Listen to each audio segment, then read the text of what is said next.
지금은 겨울입니다. 보통 겨울은 지난 해에서 새해에 걸쳐 있습니다. 올겨울 나의 로망은 고니를 실제로 보는 것이었습니다. 고니는 백조라고 하죠.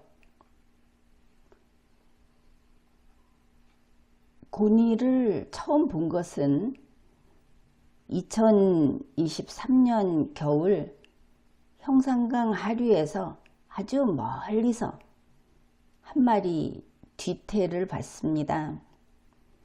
주위의 새들에 비해서 몸이 매우 컸습니다.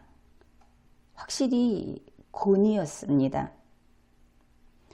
그때는 물론 그때까지 기러기를 한 번도 본 적이 없었고 기러기를 보러 갔다가 고니 뒷모습을 본 겁니다.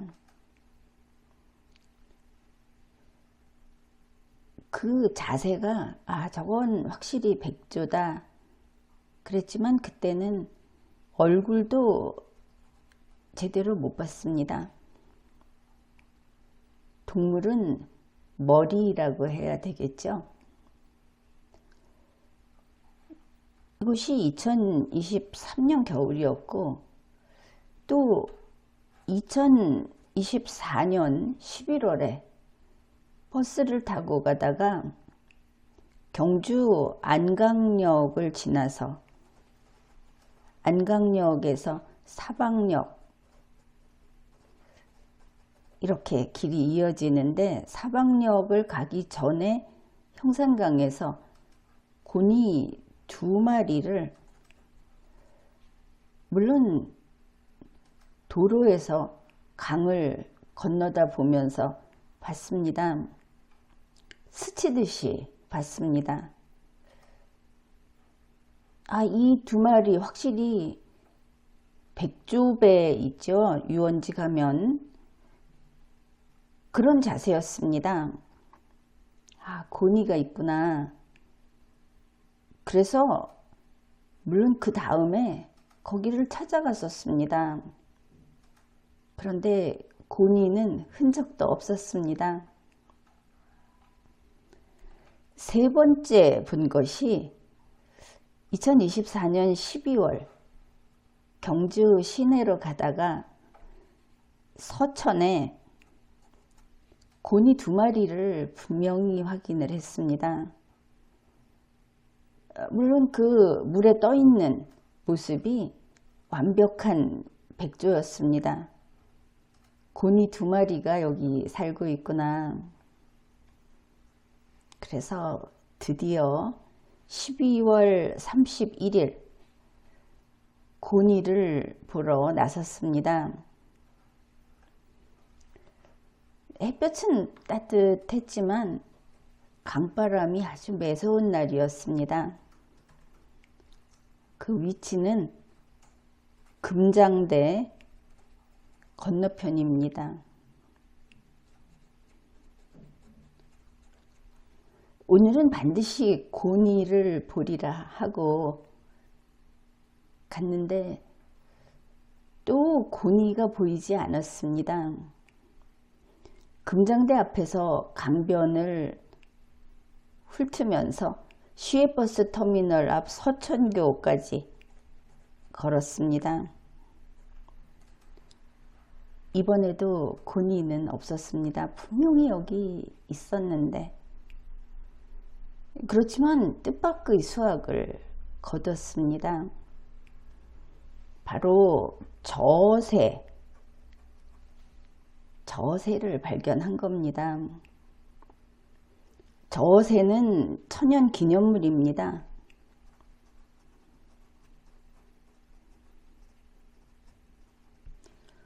천연기념물이라는 것은 국가에서 지정해서 법률로 보호하는 동물이나 식물, 지형 이러한 자연유산을 가리킵니다. 그런데 이 똑같은 천연기념물을 사람에 대해서 사용할 때가 있죠. 저 사람은 천연기념물이야. 그게 무슨 뜻인가 하면 숨이 턱 막힐 정도로 정직하고 도덕적이고, 그런데 그것이 너무 지나쳐서 융통성이 없고 우직한 사람을 천연기념물 이렇게 부르고 있습니다. 일종의 은어라고 하겠죠. 저세를 받다, 그 이야기를 했죠. 그것도 저세가 먹이를 잡는 장면을 포착한 겁니다. 저새는 부리가 이렇게 넓적하게 생겼습니다. 부리 두 개가 이런 식으로 있겠죠. 그런데 이 부리가 다치지 않을 정도로 커다란 붕어를 잡은 겁니다. 붕어를 물속에서 집어 올렸는데 부리가 다치지 않으니까 삼키기 어렵겠죠. 너무 컸습니다. 아주 큰 고기를 잡았다. 사냥감을 아주 큰 것을 잡았다. 그런데 먹을 수가 없는 것이죠.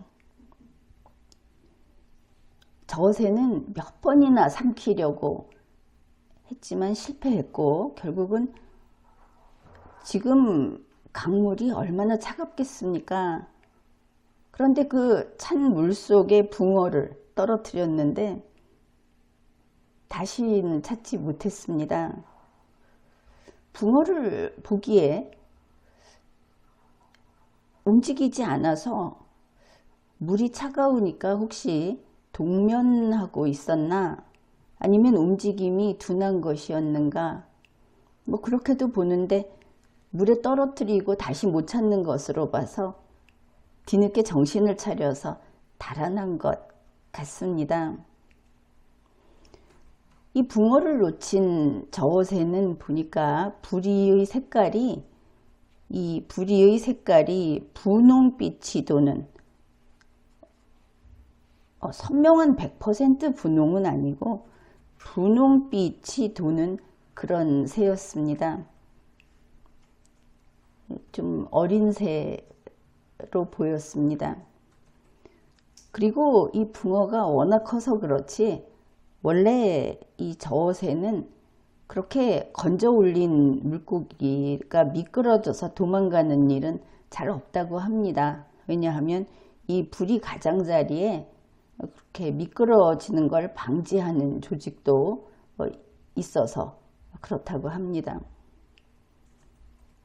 이 장면을 보고 또 쭉 걸어 내려갔는데 한 몇 미터 떨어진 곳에 저새 두 마리가 있었습니다.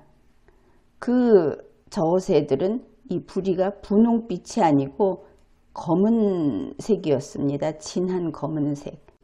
다 자란 저새는 그렇다고 하죠. 이 끝부분에 노란 색이 좀 보이고, 아마도 이 세 마리는 한 가족인 듯이 보였습니다. 나는 지금까지, 태어나서 지금까지 저새를 이날 처음 보았습니다.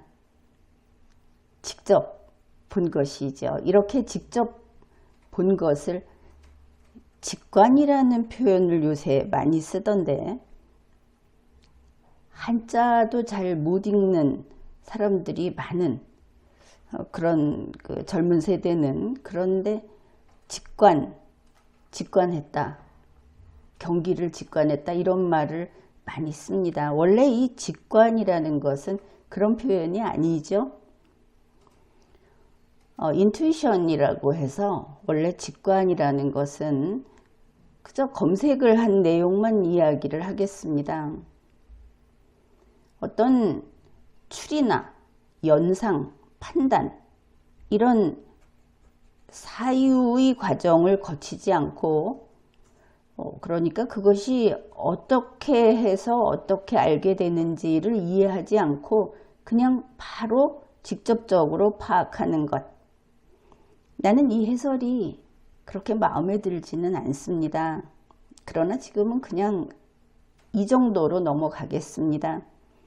왜냐하면 방금 소개한 그 내용은 천편일률적인 구글 검색의 결과인 것이죠. 아무튼 원래 직관, 직관력 이런 것은 이런 뜻입니다. 그런데 지금 젊은 세대가 운동 경기를 직관했다. 물론 새로운 표현입니다. 그들은 이 직관을 더 먼저 사용하고 이 단어를 보면 먼저 그 뜻으로 풀이한다는 것이 문제입니다. 이 직관이 무슨 뜻인가 하면 스포츠 경기 또 음악 연주 이런 것을 현장에 가서 직접 듣고 보는 것, 그것을 직관이라고 합니다. 아무튼 천연기념물도 그렇고 직관도 그렇고 뜻이 뻔한 우리 한국어가 어느 시대 어느 세대는 이 뜻을 먼저 이해하고 먼저 사용하는구나 그런 걸 알 수 있는데 이렇게 구글에서 검색해서 나온 것 뭐 사전이나 이런 것을 그냥 바로 써버리면 이것을 맹신하면 안 됩니다. 이러한 게으름의 끝은 인간이 어리석어진다. 아주 비싼 대가를 치르게 되어 있는 겁니다. 이런 일이 있었습니다. 저세를 봤다. 그런데 세상에 태어나서 지금까지 살아오면서 처음 저세를 봤는데 그냥 그대로 이제 됐네 할 내가 아니다. 결국은 1월 1일 하루를, 새해 첫날을 이 저세에 대한 궁금증을 푸는데 보내버렸습니다. 물론 재미가 있었고, 그래서 중요한 일을 하든 아니면 이렇게 생각이 미치는 곳을 한없이 따라가 보든 심심할 틈이 없는 것이죠. 좀 재미있게 표현을 하면 머리를 대굴대굴 굴리면서 놀아본 하루라고 하겠습니다. 구르는 돌에는 이끼가 끼이지 않는다고 하지 않습니까? 좀 지난 자료, 뭐 그게 그렇게 중요하지 않으니까 2018년 자료를 보니까 전 세계의 저새가 다 우리나라 서해안에 알을 낳는다고 되어 있습니다. 90% 정도. 전 세계에 있는 이 저새는 3,941마리, 4,000마리도 채 안 되는 그런 숫자가 남아있다. 그래서 멸종위기의 새로 되어 있습니다. 아주 위험한 그런 상태인 것이죠. 그 이후에 더 개체수가 늘어났을지 모르겠습니다. 이 멸종위기 동물들을 보존하고 또 개체수를 늘리기 위해서 세계 여러 나라 선진국들이 주축이 돼서 노력을 하고 있으니까 이 저새는 우리나라 그 수도권 강화도 남쪽에서부터 이렇게 움푹 들어간 곳 있죠. 우리나라 지도에서 거기에서 천수만, 좀 아래쪽으로는 순천만, 이런 곳에서 그 알을 낳고 이제 번식을 하고 그렇게 하고, 그 다음에 겨울이 되면 제주 또 동남아시아 등으로 이렇게 월동을 하러 갔다가 다시 돌아오는 그런 새입니다. 결국 우리나라가 원래의 집이다 이런 뜻이죠. 이런 점은 제비도 동일합니다. 그래서 제비를 강남에서 제비가 온다고 하면 틀리는 것이고 우리나라에서 번식한 제비가 강남으로 갔다가 다시 돌아오는 것이다. 이렇게 해야 바른 표현입니다. 연어를 생각하면 쉽게 이해할 수 있죠. 연어가 회귀한다 이런 말을 하지 않습니까? 그게 태어난 곳으로 돌아오는 것이고 이게 같은 순리다. 같은 식으로 살고 있다. 그런데 저새를 본 것이 겨울 아닙니까? 우리나라 수도권에서 서울 경기쯤에서 아래서 부화돼서 자라난 저새가 경주로 다시 말해서 수도권에서 경주로 겨울을 나러 왔다. 그것을 알 수 있습니다. 제일 궁금한 것은 이름이 왜 저새냐. 여러분 저새 그러면 그게 무슨 뜻인가 싶죠. 그래서 인터넷 검색을 해봤습니다. 그랬더니 이 부리를 물에다가 넣어서 좌우로 휘휘 저으면서 먹이를 사냥한다. 그래서 저어서 노를 젓다. 혹은 솥에 무슨 죽을 끓이는데 주걱으로 젓는다. 그러니까 이런 저어서 저에다가 새를 붙여서 저새다 이렇게 붙였다고 합니다.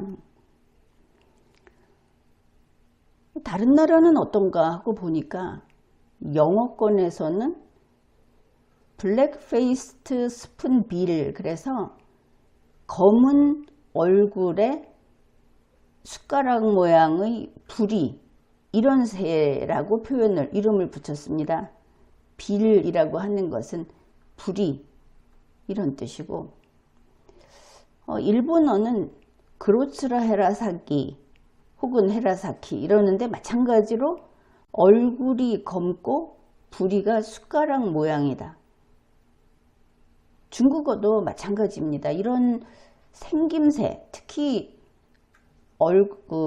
머리 부분, 얼굴의 색깔,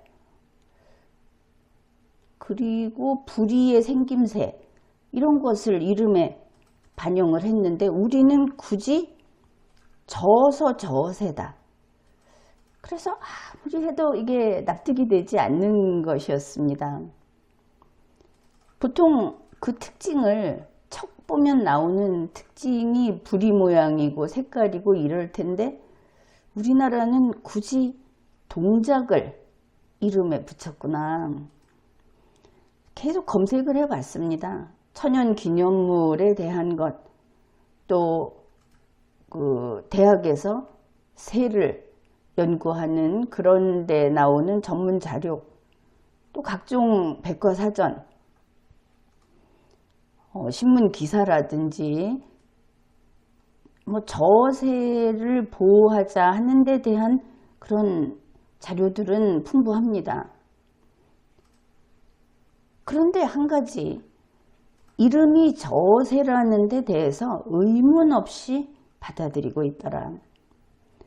부리로 휘휘 저어서 저새다. 다들 괜찮았던 모양입니다. 안 궁금했던 것인가? 개를 가리켜서 멍멍이, 호랑이를 어흥이, 이렇게 붙이는 거하고 똑같다. 그럴 수도 있죠. 그래서 이 저새라는 이름이 어쨌든 우리 국어, 순우리말이지 않습니까? 새도 우리말, 저도 우리말. 첫 번째 목표는 이제 이렇게 정했습니다. 순 한글이 이렇게 전 국민에게 자연스럽게 쓰이고 전문 자료에 쓰였던 것은 그렇게 오래되지 않았습니다. 대한민국이 건국되고 나서도 전문 자료에는 한자어가 반드시 표기가 되죠. 예전에 어떻게 불렀는가. 그래서 찾을 수 있을 거라고 이제 자신을 한 겁니다. 한글 이전에 한자로 어떤 이름이었을까? 옛날에는 저어새가 아니었겠죠. 우리 한글을 창제하고 나서 한글이 유식한 사람들, 또 귀족들, 이들이 쓰게 되기까지는 거의 조선 말까지도 그렇게 자리를 잡지 않았습니다. 대한민국이 건국되고 나서도 그것은 계속 남아 있었다. 물론 전 국민이 한글을 쓸 수 있게 되기는 했지만 한자를 더 많이 썼다. 이것이 우리나라의 특징입니다. 그래서 전문적인 일을 하려는 사람이나 자녀들에게 어떤 분야의 전문인으로 그렇게 키우려고 한다면은 한자에 대해서 평균 실력은 지닐 수 있도록 이렇게 교육을 해야 하는 겁니다. 물론 이 동아시아권에서 여러 가지 자료를 서로 보충을 하고 교류를 할 때도 한자어를 알고 있을 때, 중국어가 아닙니다. 문자로서의 한자어를 알고 있을 때 훨씬 더 원활하다. 그런 생각을 해야 하겠죠. 그래서 먼저 우리나라에서 네이버의 뉴스 라이브러리를 찾아봤습니다. 옛날에 저세하면서도 뭔가 괄호를 쳐서 한자어가 있겠지. 찾아보았더니 1962년 10월 14일 조선일보에서 사라져가는 천연기념물이라는 제목으로 기사를 실었는데, 그런데 그냥 한글로 저세 이렇게 쓴 겁니다. 1963년 7월 10일 경향신문에 보니까 저세, 확인된 번식지가 없다, 이런 경향신문도 저세라고 썼고, 그보다 더 나중 1970년 11월 27일 동아일보를 봤더니 이때 저세가 확인된 번식지가 없다, 우리나라에서 그런 기사가 실려 있었습니다. 이 저새는 따오기과에 속한다. 외모는, 겉모습은 따오기처럼 순백색이고 크기도 비슷하다. 지금의 분류하고 다를 수 있습니다. 일단은 따오기과에 속하면서 하얀색. 그런데 이 부리 모양이 밥주걱이라고 했습니다. 밥주걱처럼 생겨서 어느 지방에서는 이 저새를 주걱새라고 부르기도 한다. 주걱새. 이거는 힌트가 될 수 있죠. 이렇게도 부르는구나. 이 저새는 두 종류가 있어서 노란 부리 저새는 겨울새고 검은 뺨 저새는 여름새다.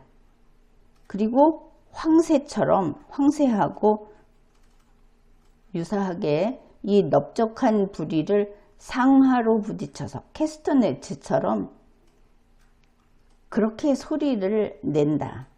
이런 기사가 있었습니다. 일단 1962년 이전에는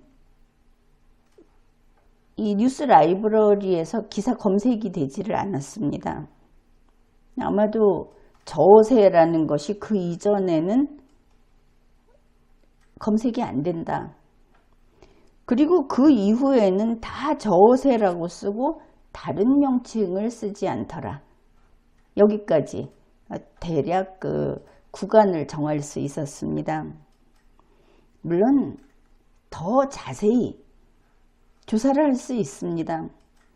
1962년 이전에는 국립중앙도서관에 들어가서 고신문 검색을 하면 됩니다. 그런데 그것까지는 좀 눈도 필요하고 일단 이 정도만 보기로 했습니다.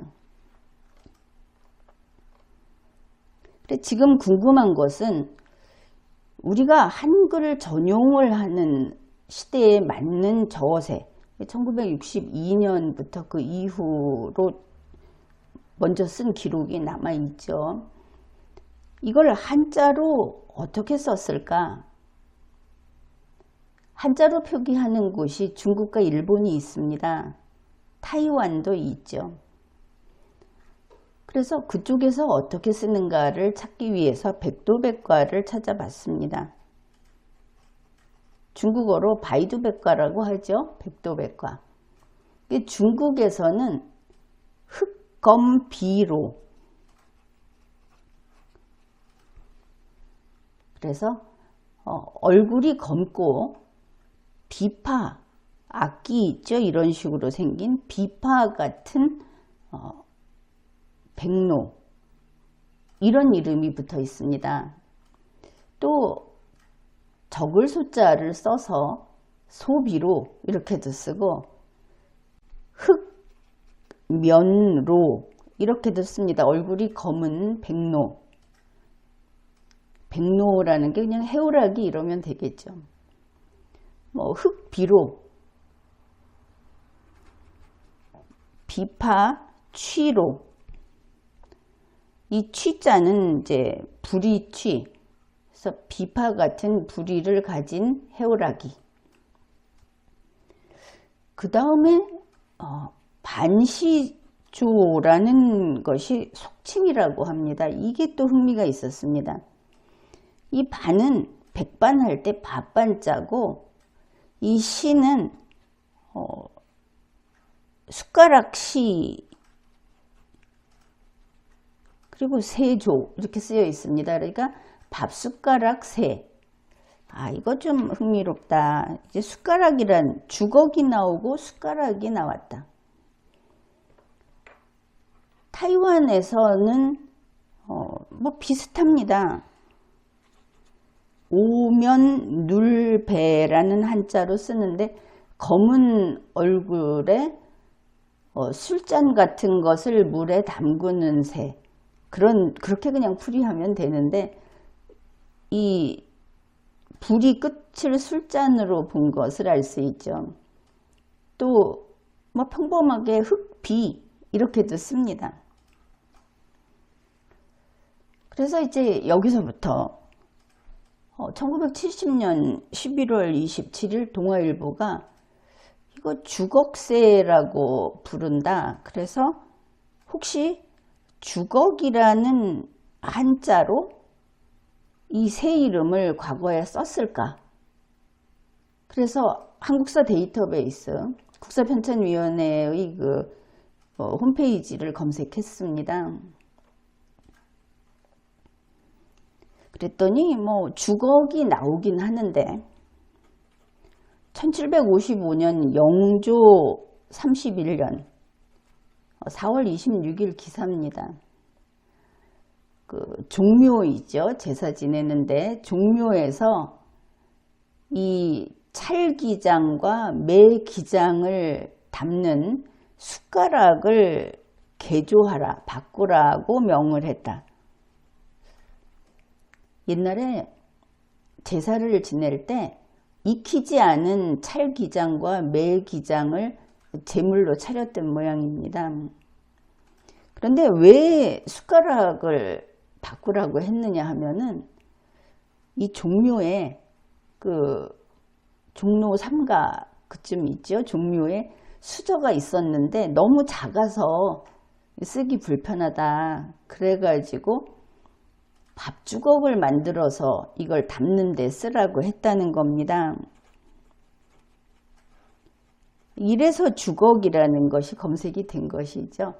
밥주걱으로 이 찰기장과 매기장을 떠서 썼는데 영조 31년에 주걱을 쓰지 말고 이 숟가락을 써라. 이렇게 하면서 이 숟가락을 밥을 뜨기에 알맞게 뭐 이런 것들을 뜨기에 알맞게 만들었다고 하는 기록이 있습니다. 그런데 유의할 것은 우리가 잘 예전에 또 얘기를 한 적이 있는 것 같은데 이 숟가락이라고 하는 것은 바로 한반도의 독특한 도구입니다. 삼한의 문물이다.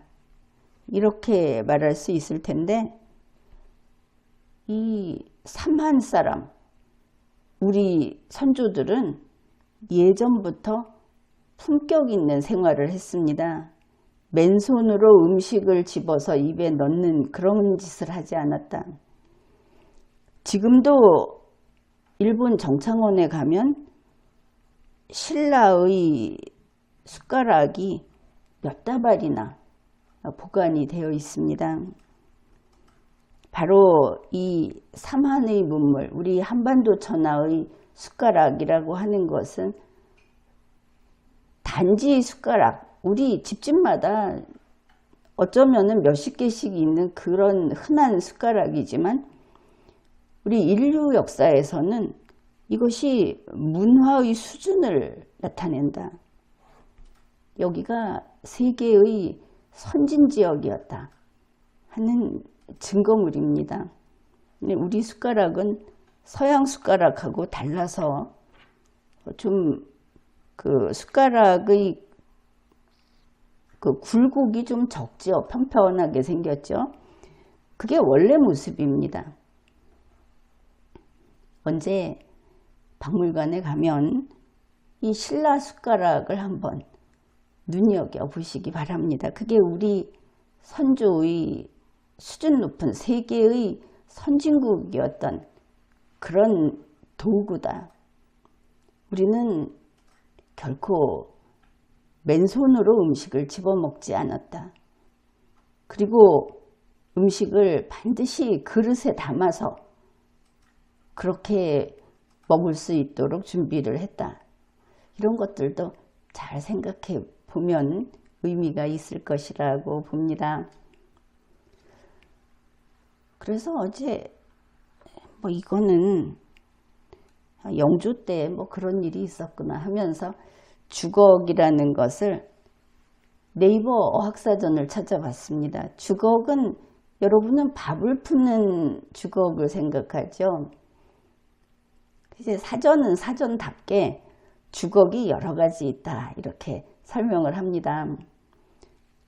밥을 푸는 밥주걱이 있고 우리가 구두를 신을 때 쓰는 것도 비슷하게 생겼죠. 이 구두 주걱이 있습니다. 정말 주걱이라고 부릅니다. 이 구두 주걱은 구두를 신을 때 발이 잘 들어가도록 하는 그것이고 그 다음에 밥주걱하고 좀 다르게 생겼는데 음식을 저어서 쓰는 주걱도 있죠. 고추장을 쓴다 그러죠. 죽을 쓸 때 또 고추장이라든지 이런 것을 다릴 때 쓰는, 그래서 음식을 저어서 섞는 도구는 통틀어서 또 주걱 이렇게 부른다는 겁니다. 그래서 이 주걱도 여전히 한글 표현으로 보이죠. 그러면 이제 넘어가 보자. 저세를 알기 위해서 주걱을 보고 있는데 주걱은 그러면은 한자로 어떻게 표기했을까? 이것이 15세기에 물론 이때는 한글을 그동안 쭉 쓰던 한자어를 한글로는 이렇게 쓰는 것이다. 한글이 마치 처음 영어를 배우는 사람한테는 영어같이 외국어같이 이렇게 설명이 된 겁니다. 이때 이 주걱이라고 하는 것을 한자로 반삽 이렇게 표기를 했습니다. 한자로 밥반자에다가 가래삽, 그 흙을 이렇게 파헤쳐서 그 흙을 뜨거나 던지는 농기구 있죠. 가래라고 하는 밥을 그 농기구 가래 같은 걸로 이렇게 떠내는 그게 주걱이다. 한글 표현으로는 유를 써서 죽 이렇게 썼습니다. 그때는 그 중국의 사성처럼 그 음성의 고저, 빠르기 이런 게 있었기 때문에 이런 표현을 쓰면 우리가 그냥 죽이라고 하는 거하고는 다른 발음이 됩니다. 아무튼 주걱을 15세기에는 밥가래, 반삽이라고 했다. 특히 이게 이제 나무로 만들었겠죠. 그래서 16세기에는 이거를 이제 표라는 글자로 쓰기도 하고 17세기에 가면 이 표라는 글자 앞에 마표라고 하면은 이게 나무로 만든 것. 옛날에는 나무는 나무 이렇게 발음을 했죠. 주걱을 주게 이렇게 발음을 했습니다. 그래서 마표. 구리로 만들었으면 동표. 그걸 한글로는 우리 놋그릇이라고 하죠. 놋주게. 자, 이렇게 했다. 그래서 그러면 저 새의 입이 이렇게 생겼고 이것을 주걱의 비유를 주걱새라고 해서 주걱의 비유를 한다고 하면은 반삽에다가 세조를 붙이면 반삽조. 또 이 표라는 걸 해서 마표. 마표에다 붙이면 마표조. 버드나무 그 조롱박처럼 이렇게 움푹 파인 그것으로 치면 유표조. 이런 게 가능할 것인가? 세조를 붙여서.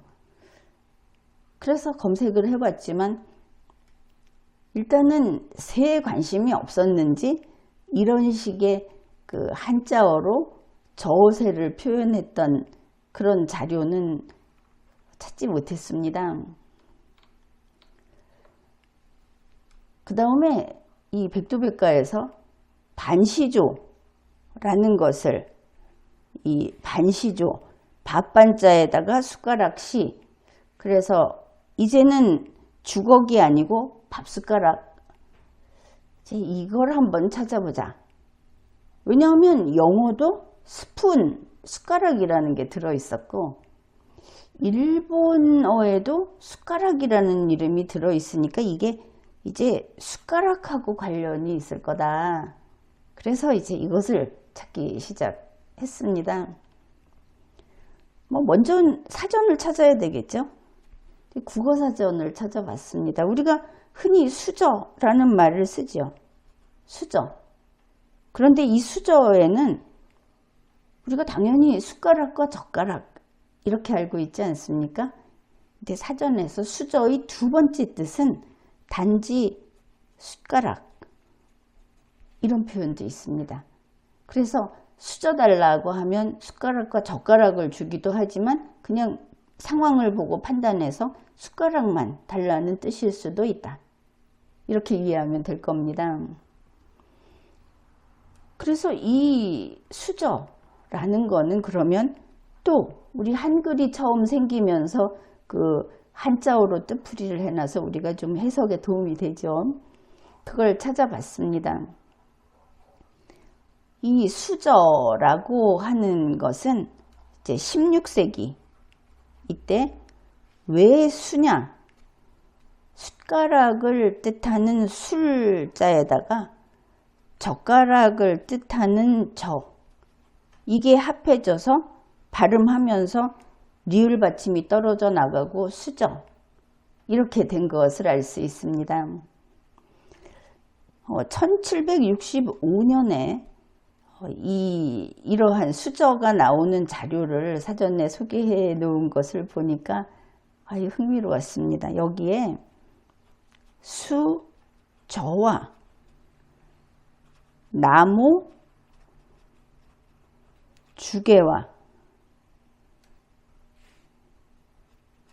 듀리와 솔과 이렇게 그 주방에서 그 음식을 하면서 쓰는 도구들을 나열하고 있는데, 수저는 당연히 지금 봤던 수저가 될 겁니다.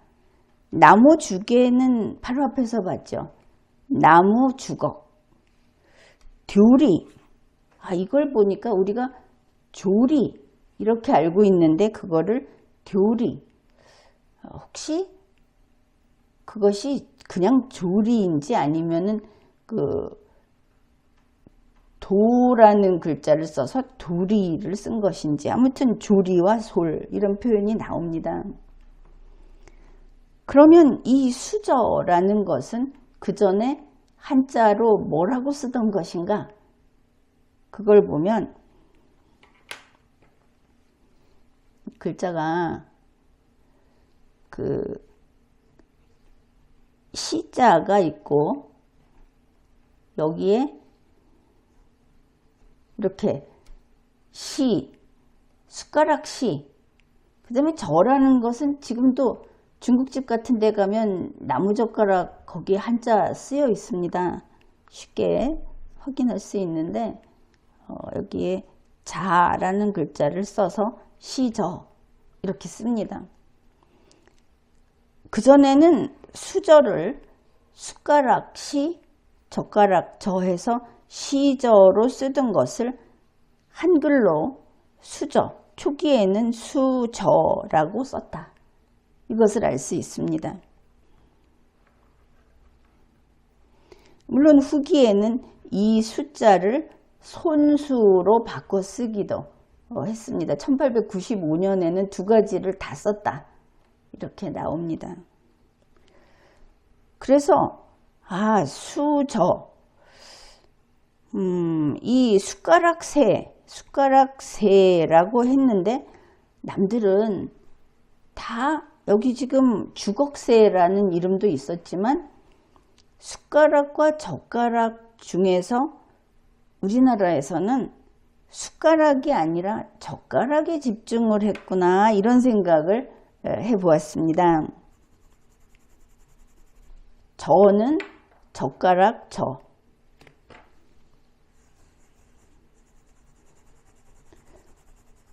그러니까 우리나라 사람들이 이 저새를 보고 이름을 붙였을 때는 동작이 아니라, 동작은 동작인데 그것을 어떤 도구 쪽으로 보았는가, 이제부터 추정을 해보는 겁니다.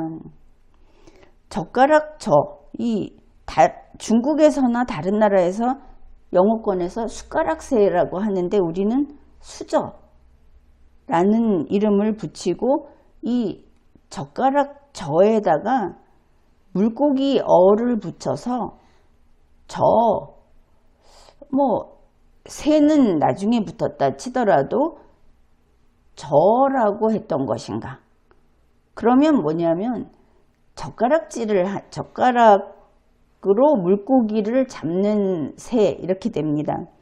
사실 젓가락으로 잡는 것처럼도 보입니다. 그래서 이제 저조 아니면 저어라는 여기에다가 물고기 어자를 써서 저어라는 것을 살린 옛날 이름이 있는가, 그걸 찾아보면 되겠죠. 그런데 이 한글로 저어새를 국어사전에서 찾아보면 저어새를 가리새라고 써놓은 것이 있습니다. 갑자기 가리새, 저어새보다 좀 크다. 흔히 노랑부리 저어새를 가리킨다 이렇게 되어 있는데, 이 언어라는 것은 이렇습니다. 이렇게 삼각형이라고 하긴 그렇고 고깔 모양입니다. 과거로 초기로 갈수록 그 언어가 풍부하지 않고 몇 개의 언어로 상황마다 그냥 쓰면 그 말을 알아듣는다.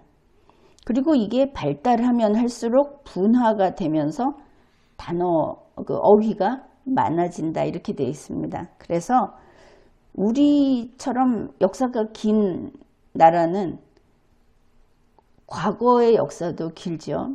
과거로 가게 되면 몇 가지 어휘로 많은 것을 가리키게 됩니다. 표현하고 불편 없이 쓰죠. 그게 대부분 이런 겁니다. 우리나라에서 그 봄이 되면 온산이 붓다 이렇게 이야기를 하죠. 울긋불긋 붓다라고 하는 폭이 대단히 넓습니다. 약간 연분홍에서 그 노란색, 주황색, 주홍색, 빨간색 이 모든 게 그냥 붓다가 됩니다. 푸르다는 어떻습니까? 우리는 지금 신호등을 나도 나의 리걸마인드 도서에서 어떻게 저게 파란불이냐?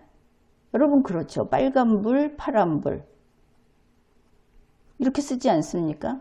그런데 건널목에 그 횡단보도 거기에 파란불이 있습니까? 파란불 없죠. 초록불이 있죠. 그래서 리걸마인드 책에서 썼습니다. 왜 파란불이라고 하느냐? 초록불이라고 해야지. 그러나 언어학적으로는 이것이 틀리지 않습니다. 생긴 지가 오래됐다는 것이죠. 푸르다라고 하는 것은 그저 연하게 푸른빛이 좀 돌면 우리가 좀 차갑다는 느낌이 드는 푸른빛이 쇳가루 같은 것도 포함이 되는데 푸른빛이 돌기 시작하면 이것이 푸른색에서 파란색도 들어가고 연두색이나 녹색도 들어가고 이 모든 것이 붓다의 반대편에 푸르다가 되는 겁니다. 근데 이렇게 분화가 되기 이전의 모습을 우리가 확인할 수 있는 것이죠.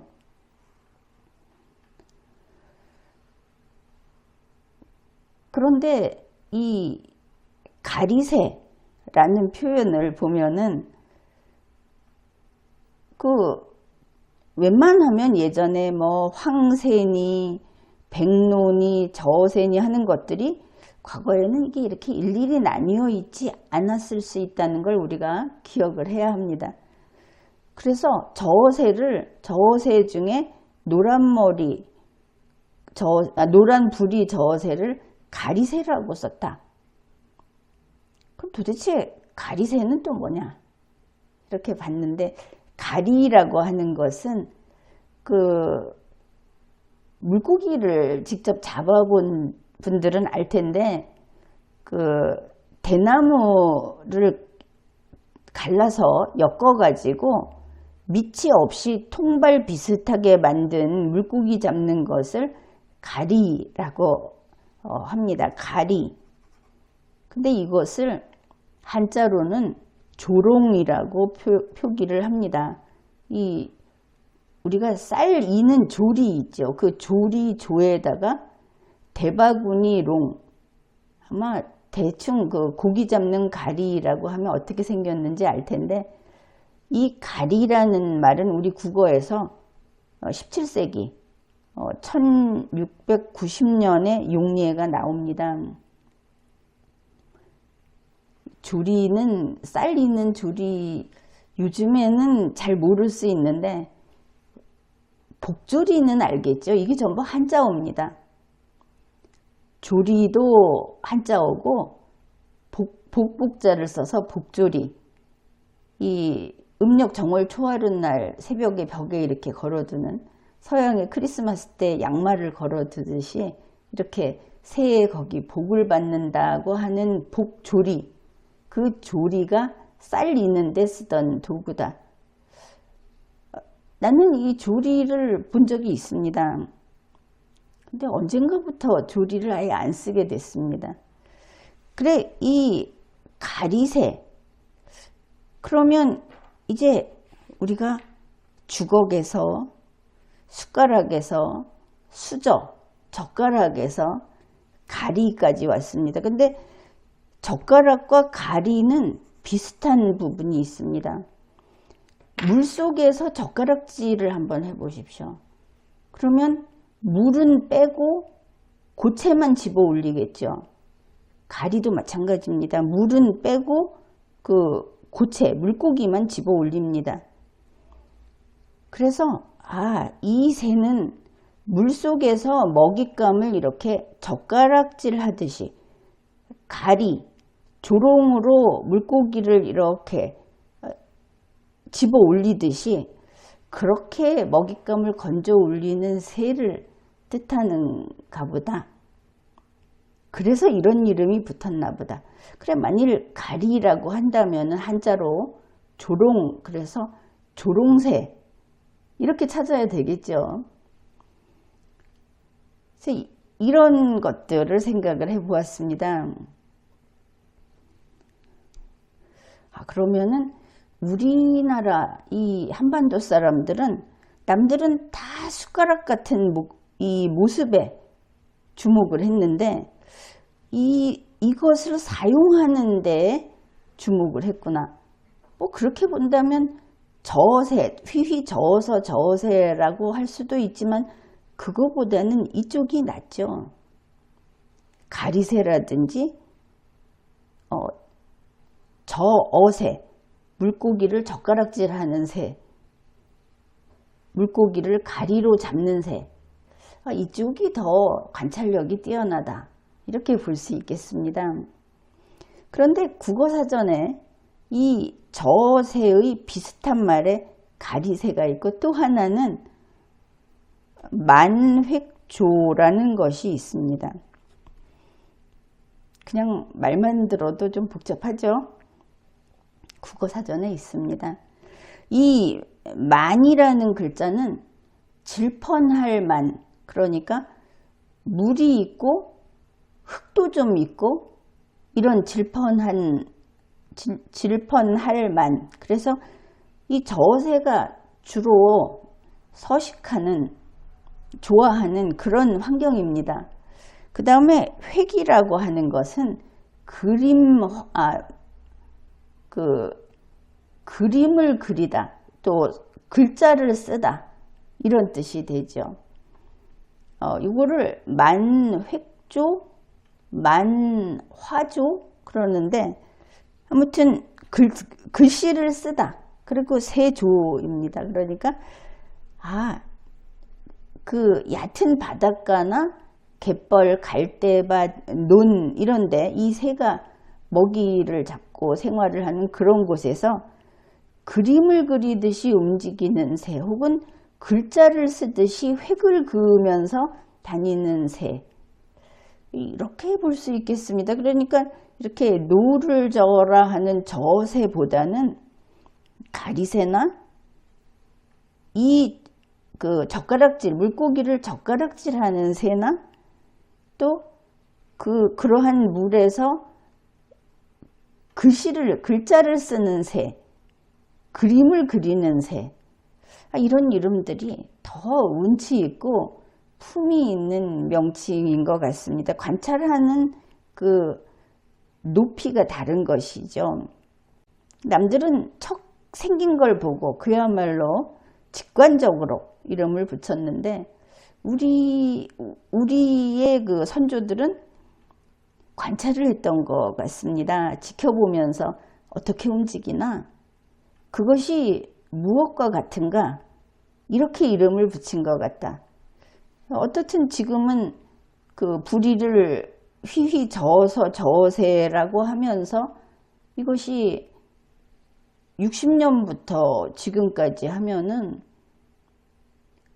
또다시 거의 60년 동안 아무도 여기에 불만이 없고 왜 그렇지라는 궁금증도 없고 이것으로 된 거야 해서 이것을 탐구한, 그래서 이거는 어떤 뜻이라고 또 다른 설명을 내어놓은 것도 못 보았습니다. 그저 천편일률로 부리를 노를 젓듯이 저어서 저세라고만 돼 있는 겁니다. 전문 자료에도 일반 자료에도. 그래서 이렇게 찾아보면서 가리새? 젓가락 저에다 물고기 열을 한 저새? 주걱새? 아니면 만획조? 이런 것들이 다 가능하구나. 그렇게 계속 따라가면서 궁금증을 좀 풀어보았습니다. 여러분은 이 저새, 왜 저새라고 했을까? 여러분 생각도 알려주시면 반갑게 보겠습니다. 지금까지 리걸마인드 연구소였습니다.